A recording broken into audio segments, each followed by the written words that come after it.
Like and subscribe. Like and subscribe. I used to think my marriage was stable, built on years of shared responsibilities and routine. But over time, that routine became emptiness. My husband hardly noticed me anymore. Our conversations were reduced to bills, errands, and our son's schoolwork.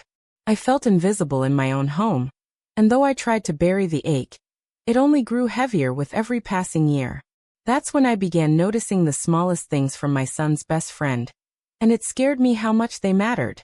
He was polite, kind, and respectful, the type of young man any parent would be glad to see around their child. At first, I didn't think twice.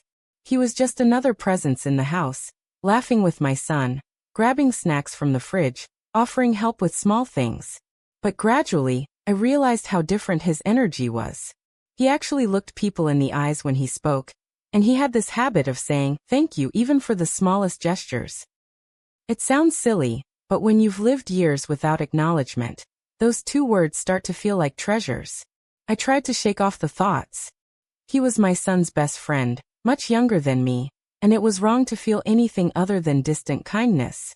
Yet the more I noticed, the harder it became to ignore. There was something so genuine about his presence, and it highlighted just how neglected I had become. That night, lying in bed beside a man who hadn't touched me in weeks, the guilt washed over me. I wasn't doing anything wrong, but deep inside, I knew I was already craving attention from the wrong person. And that truth unsettled me more than I could admit. That IT started with small conversations that seemed harmless. He would ask me about my day in a way that felt sincere, not just polite.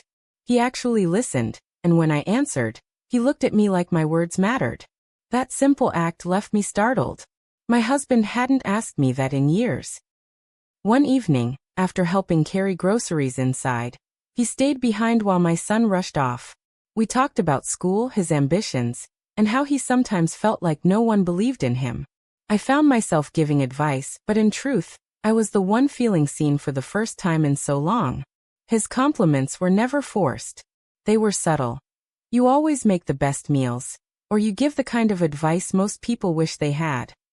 He never crossed a line, but those words lingered in me longer than they should have.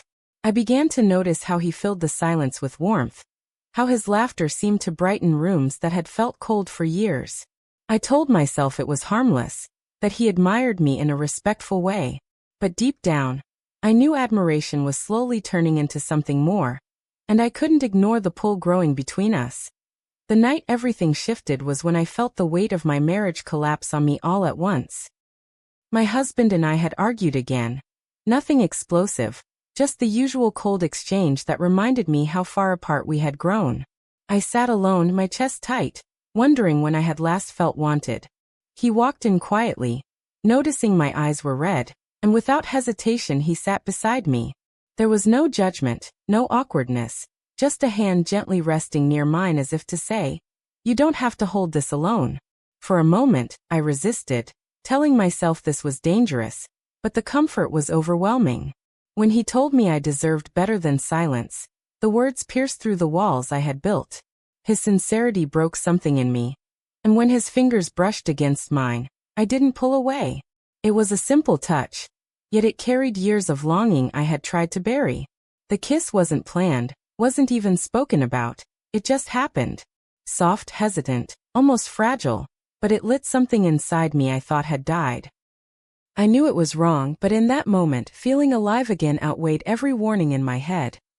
The days after left me drowning in silence I didn't know how to carry. I avoided him at first, convinced distance was the only way to bury what had happened, but guilt didn't fade. It grew heavier, pressing on me in every quiet moment. My husband went about life as usual, still distant, still blind to the emptiness between us. That was when I realized the real betrayal hadn't been the kiss.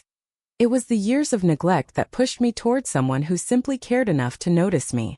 He never pressured me, never demanded more.